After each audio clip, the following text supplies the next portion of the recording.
Hello.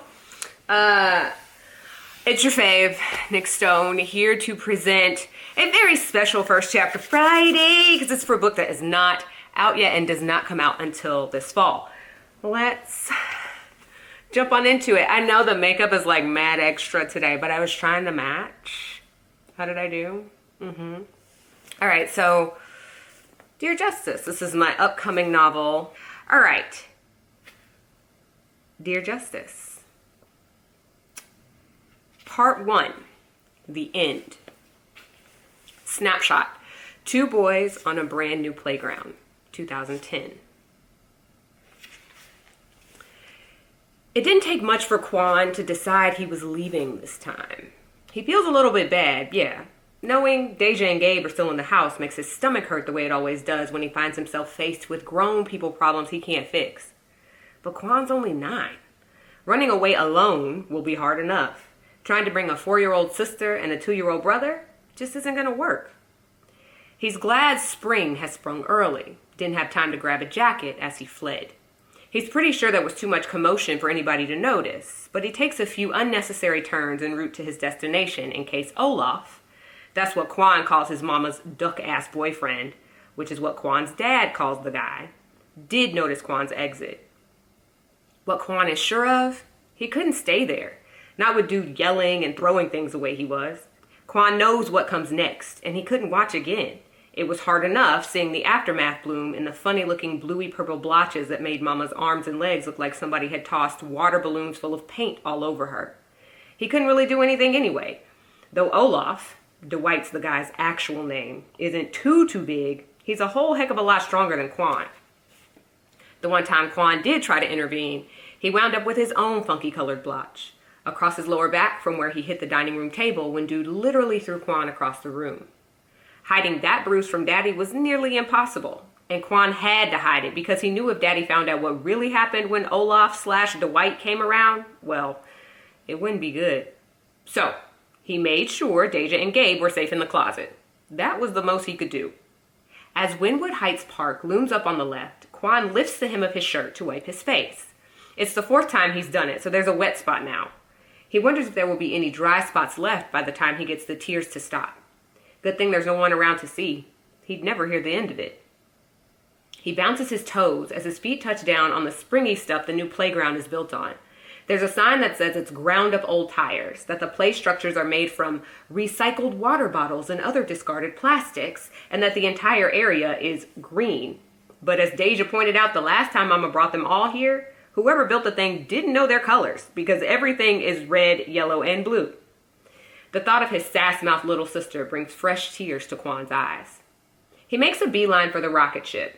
It sits off in a corner separate from everything else, tip pointed at the sky like it could blast off at any moment. Inside the cylindrical base, there are buttons to push and dials to turn, and a ladder that leads up to an observation deck with a little window. It's Quan's favorite spot in the world, though he'd never admit that to anyone. When he gets inside, he's so relieved he collapses against the rounded wall and lets his body slide to the floor like chocolate ice cream down the side of a cone on a hot summer day. His head drops back, and he shuts his eyes and lets the tears flow freely. But then there's a sound above him. A cough. The moonlight through the deck window makes the face of the boy staring down at Quan look kinda ghostly. In fact, the longer dude stares without speaking, the more Quan wonders if maybe he is a ghost. Hello? Dude doesn't reply. Now Quan is starting to get creeped out, which makes him mad. This is supposed to be the one place in the world where he can relax, where he's not looking over his shoulder or being extra cautious, where he can close his eyes and count down from 10 and imagine shooting off into space, far, far away from everything and everyone. Yo, why you looking at me like that? Quan spits, each word sharp-tipped and laced with the venom of his rage. The other boy's eyes drop to his hands. He picks at the skin around his thumbs, something Quan does sometimes that gets him yelled at. The boy goes on. I'm sorry, I just wasn't expecting anybody else to come in here. Oh. The boys are quiet for a minute and then, I'm Justice, by the way. Justice. Quan's heard that name before. You that smart kid they was talking about on the morning announcements at school? Won some contest or something? Justice, again, doesn't reply. Hello, Quan says. You gonna make fun of me now? Huh? Now Justice looks out the observation window. Quan wonders what he's seeing. I wish they would have never made that announcement. Winning an academic bowl isn't cool. Everybody just makes fun of me. Quan shrugs. Maybe they just jealous because they never won nothing. Silence falls over the boys again, but this time, it's not so uncomfortable. In fact, the longer Quan sits there with Justice above him, the better he feels. Kinda nice not being totally alone, which makes him wonder. You're a 5th grader, right? You're not gonna get in trouble for being out this late? Oh, I will, Justice says. It makes Quan laugh. I snuck out, Justice continues, but it's not the first time, and I'm sure it won't be the last. I think my mama knows I'll always come back. Wish I didn't have to go back. It slips out, and at first Quan regrets it. But then he realizes his chest is a little looser.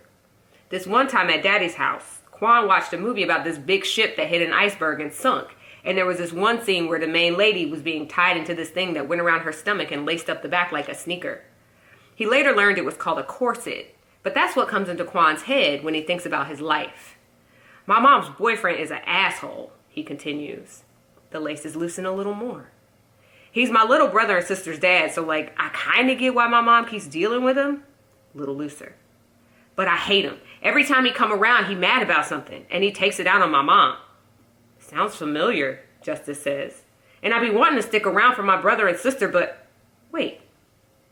Quan looks up at Justice, whose chin is now propped in his hand. All eyes and ears on Quan. What'd you say? Quan asks. Just a second ago. Oh, I said that sounds familiar. What you mean? Justice sighs. My dad was in the military and went to Afghanistan. Ever since he came back, he's been different. He drinks a lot and sometimes has these episodes, my mom calls them. Out of nowhere, he'll start yelling and throwing stuff. Now Justice isn't looking at Quan anymore.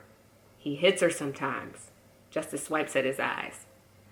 Quan stands up. You ever come here during the day? Occasionally. Just sniffles. Sorry for crying. Man, whatever. Now I see how you won that academic thingy. Huh? What kind of 5th grader says occasionally? Quan shakes his head. I'm gonna head home and check on my brother and sister, he says. You should go check on your mom. The boys meet eyes and understanding passes between them. I'll see you around. Quan ducks and slips through the rocket's arched entryway. He's almost back at the edge of the rubber-floored playground when, hey, hold up. Quan turns around to find Justice is headed in his direction. You didn't tell me your name, Justice says out of breath. Quan smiles. Vernell Laquan Banks Jr. and lifts his hand. Call me Quan.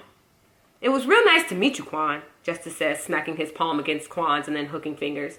Even, despite the circumstances? Now Quan laughs. You're 10 years old, man. Loosen up. Sorry. Don't be. Quan shoves his fists into his pockets. It's gotten cooler.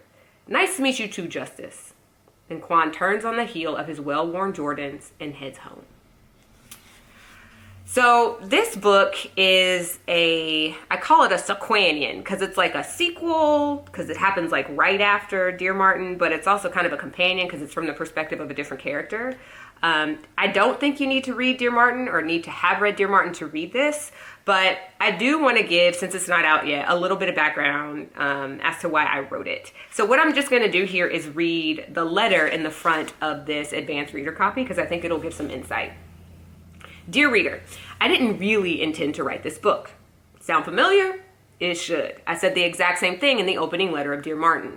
It's as true now as it was then, though my reasoning's a little different. When I closed the back cover of that story, I told myself I was done with Justice McAllister and the world he inhabited. He'd reached a place of relative peace and come to a deeper understanding of his role as the captain of his own life ship. I felt good, as a book mom, about setting him free to decide where he was headed next and how he'd get there. But then came the day I received a set of text messages from a pair of boys I'd met because of Dear Martin and grown to respect and admire. It went like this, literally, and this conversation is in the arc, and it'll also be in the book, so you guys will have access to this. D, hey guys. Z, what's up? Me, favorites. D, I've been thinking, maybe, just maybe, you should make a book about us. Z, yes. D, Like black kids, you know? Not like Justice, because Justice had hope. He went to a good college. Me? Tell me more. D. We don't go to good colleges. We don't have a perfect family like everybody else. Z. That's facts. D. Honestly, we don't even know if we'll live past the age of 18. Z. This stuff me and D go through every day. D. You probably can't put it all in a book, but man. Z. And we got family and friends locked up in everything. D. I know people will listen. You're our voice. Since that conversation, I've had the privilege of meeting many boys and girls who are very much not like Justice, who aren't high achieving and headed toward blindingly bright futures, who don't nail their SATs or win state debate championships. I've met them, not at preparatory academies or Ivy League universities, but in alternative schools and juvenile detention centers, which made me realize that while Justice's story might have come to a satisfactory conclusion, for me at least, there was someone else, a different character, whose story had not. Vernell Laquan Banks Jr. If you don't remember him from Dear Martin or haven't read it, don't worry. You will. He has a story to tell you. So, yeah. This is the hardest book I've ever written. And I guess at the core, the point is I just want people to notice other people, to recognize when other people are struggling. Because, like, we all are fighting some kind of battle. And I'm not going to, like, go on and on because I want y'all to pick this up and get it and read it. So, yeah, this is Dear Justice. Hope you dig it.